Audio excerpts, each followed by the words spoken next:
I wanted to look into globalization within different cultures. So I decided to ask all my friends the same question. That question being, identify a culture within your background that has either been misunderstood or something that threatened that culture, um, and how other people could benefit from that culture, or what you want us to know so that people will have a better understanding about it and have more compassion towards your culture.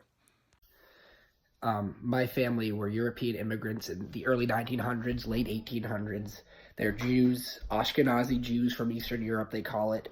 And this is not just to Jewish culture or European culture, but in my family, we have a big goal to never keep secrets and always be open. We are very family oriented, family forever.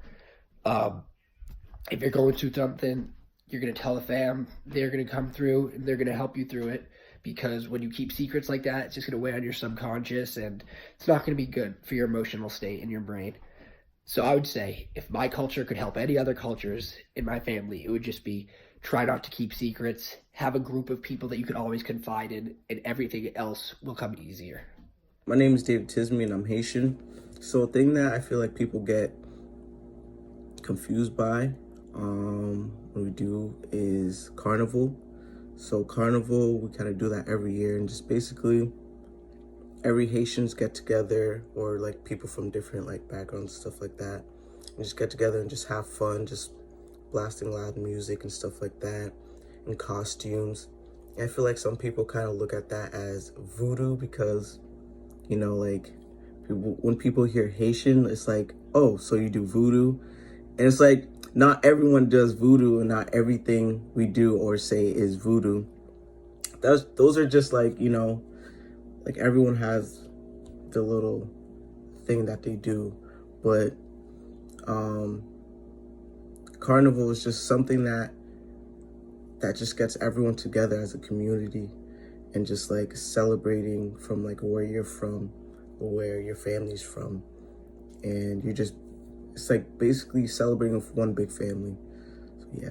Hello, I'm from France, and one of the most known French tradition is fine dining, and we can say that France is very important to be with the whole family for dinner. That's one key tradition that there's in France, and we can see that benefits different cultures, and it's seen throughout the world because now more cultures are trying to bind together for dinner as the whole family, because it helps them to talk to each other to what happened throughout the day and improve relationships. Similarly, it can be seen in the US, whereas business meetings happen around a dinner table to improve relationships and hopefully find a binding agreement and things like that.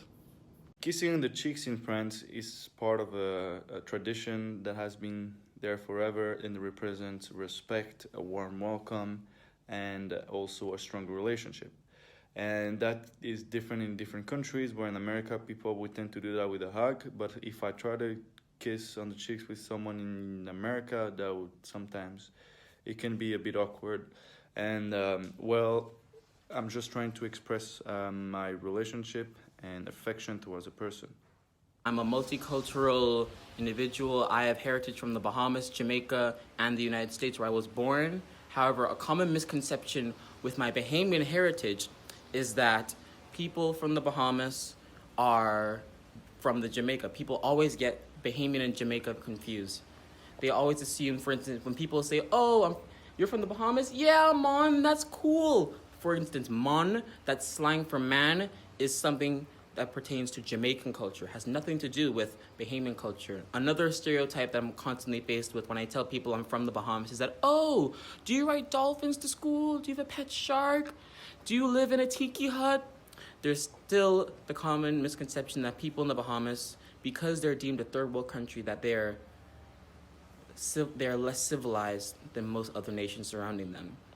Another common misconception about the Bahamas and the Bahamian culture with regards to geography is that we are located in or near Africa, when in reality, we are only about 100 miles south of Florida. Thank you. I am from Palestine, and something that is misunderstood not only within Palestinian culture but Arab culture in general is arranged marriage, and arranged marriage does not mean a forced marriage. It means getting to know somebody under the scope, if you will, of your family. It's supposed to be a pure way of meeting somebody. Since we're not really allowed to date, this is how you get to know somebody in the eye of your family, so that it's looked at as pure and so there's no sinning involved. You do not have to marry that person. You don't even have to talk to them ever again after that first meeting if you don't want to. But a lot of times people do think that arranged marriages are forced. They totally aren't, and they're totally up to you if you want to be with that person or not. I come from a Asian American culture where there's a lot of stereotypes towards us, especially towards education, and how people just assume that all of us are born smart and born with intelligence, but that's not the case, because everyone has to work for their own intelligence, and everyone has their own motivation, determination to be however smart they want to be. Hi, my name is Alexei Golden. I'm from Russia, Siberia. I'm going to talk about our culture real quick. So in Russia, in the winter, we drink a lot more than usual, because when we go outside, we have to be a little buzzed, because when you go outside, it's so cold. It's literally -49. When you go outside, you freeze your nostrils. Your nostrils literally become icicles. Everything on your body freezes, and if you're not a little buzzed, you're gonna die pretty much of the cold. So, yeah. Здрасте, до свидания. Hi, my name is Tatiana Lynn. I come from a racially ambiguous background, but a culture I would like to shed a light on today is island culture, specifically Jamaica, which is where my dad's side of the family is from. They have a polychronic view of time, which means they love to multitask, which means they have music going, TV going, and they're cooking up a storm in the kitchen. And it also has inside of the phrase in America that we're on island time, which basically means that we're late to everything. That's because the polychronic value of time that they have over there makes them not count their hours. They don't have a fixed view of time. If you say 3 o'clock and we get there by 5, it's not rude. It's just that we're on island time. We also place value on our looks over there. It's very important to be presentable, not in a superficial way, but just to look presentable. Looking your Sunday best is important. So that's the polychronic value of time that they have in Jamaica. I believe people around the world can benefit from practicing a polychronic value of time the way people do in Jamaica, because it places less stress on getting somewhere on time and more on the person and getting ready and just the journey of getting there. And I think that's a very beautiful practice that we have in Jamaica, and I think Americans could definitely use that in their culture, because I think America has more of a monochronic view of time. My name is Abdullah Al-Saidi. I am Jordanian and Arab.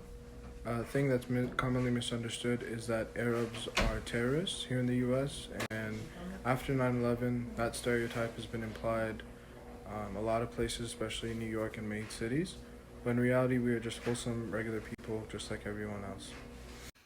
To conclude this video, I want everyone or anyone who is watching this to realize that we all might be different and have a different background or culture and come from somewhere different, but we're all still one. We share the same beliefs, whether we're American or not, and it can be hard if you're raised into another culture, because people can misunderstand you and misunderstand that culture, and there can be differences.